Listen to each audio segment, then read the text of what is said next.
इतिहास की विवेचना वर्तमान में करना वैसे तो संभव नहीं है, लेकिन कांग्रेस पार्टी, नेहरू और उनकी अगली जनरेशन इस मामले में अपवाद है।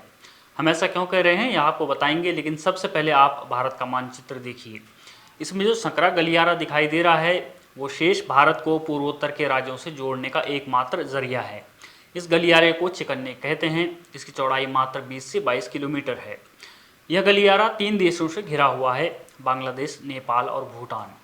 कुल मिलाकर कहने का अर्थ यह है कि यह अकेला ज़मीनी रास्ता है, और वो भी इतना पतला।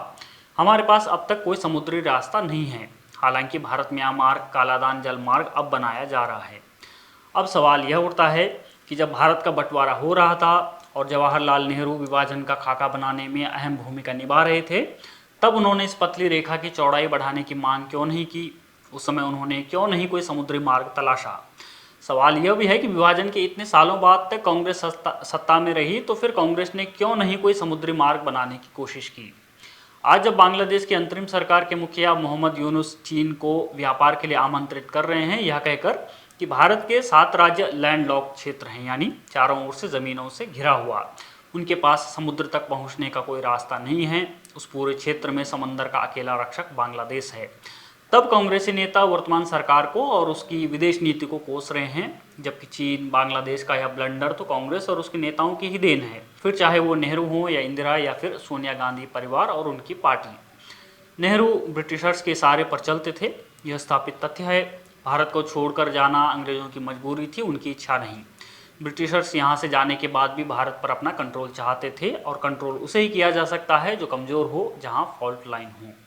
काफ़ी हद तक यही हुआ, और अंग्रेजों के जाने के बाद भी उनकी रणनीति पर काम होता गया।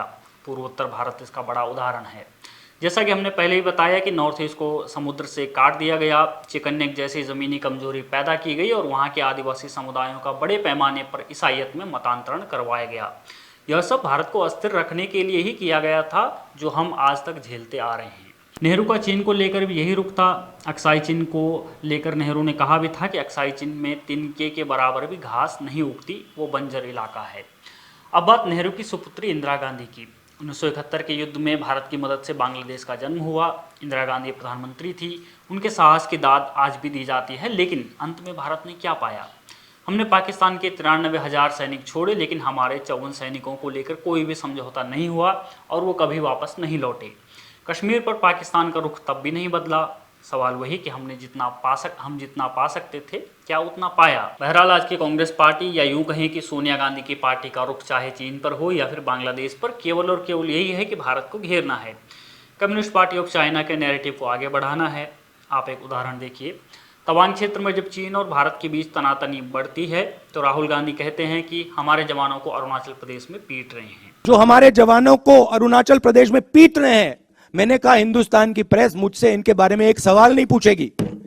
सच था, सच था। कांग्रेस पार्टी का यही रुख गलवान को लेकर भी रहा है। संसद से लेकर सड़क तक यही दुष्प्रचार किया जाता है कि चीन ने भारत की जमीन हथिया ली है। हालांकि कांग्रेस चीन के साथ अपने एमओयू के बारे में नहीं बताती कि वो क्या करार करके आए हैं। शर्जील इमाम जो कहता था कि अगर हम साथ आए तो भारत को पूर्वोत्तर से अलग कर देंगे, यानी वही चिकन्ने को काटने की बात। उसी शर्जील इमाम के लिए कांग्रेस नेता पी चिदम्बरम कहते हैं कि बलि का बकरा बनाया गया। आज कांग्रेस पार्टी यूनुस के नाम पर भारत को घेरने की कोशिश कर रही है, जबकि राहुल गांधी के सलाहकार विजय महाजन के यूनुस के साथ अच्छे संबंध हैं। राहुल गांधी खुद यूनुस से बातचीत भी करते आए हैं। ऐसे में वो भी अपने स्तर पर यूनुस या उनके सलाहकारों को समझा बुझा सकते हैं। बहरहाल यह कांग्रेस पार्टी का चरित्र है, यानी कल हो, आज हो या आने वाला कल, कांग्रेस पार्टी का भारत के प्रति यही रुख रहने वाला है। इसीलिए हमने शुरू में कहा था कि इतिहास की विवेचना में कांग्रेस अपवाद है, क्योंकि उनकी मंशा तब भी वही थी और आज भी वही है। आप बने रहिए हमारे साथ, देखते रहिए द पैम्फलेट।